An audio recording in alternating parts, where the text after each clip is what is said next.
Friend good morning जय जगन्नाथ। आज बहुत दिन पर आपन सहित भेट होची। आशा करे आपण माने भले थिबे। मु बेठी भले अछि। एक्चुअली मो फोन टा खराब हो जाता तो से वीडियो करि पार नथली। तो आज मो फोन टा ठीक है तो आज रेगुलर वीडियो आसीबो। तो मु एठी भुवनेश्वर आसी तो मो एठी 3 वर्ष रही तो से स्मृति का सब मन पड़े सकाळ छोटे बालकनी गला बेलू। तो एक्चुअली भुवनेश्वर आसार कारण होची ए बालक माने यार बर्थडे थिला तो से मैं आस्तिलु देखुना बर्थडे रे पूरा अटेंशन नै कि पूरा टायर्ड हो जाइए। तापर टी ब्रेकफास्ट हो मम्मी कर देथिला तो मुझे आसी खाई देइथिली।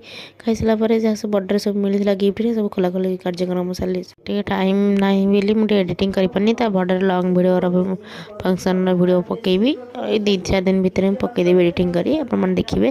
तो गोटे गाड़ी थी तो राम को फास्ट ये बसाई से गाड़ी में बुलाऊँ खाई पी सारिकी पुणी आम बाहरी गाँव को कारण जार बर्थडे थी मैंने ऋषि बर्थडे थी ना तार भी एथर हूँ अष्टमी तो से गाँव को आम जीवु तो सब जिन गाड़ी आसी आप भल लगे लाइक शेयर सब्सक्राइब कराइले। जय जगन्नाथ।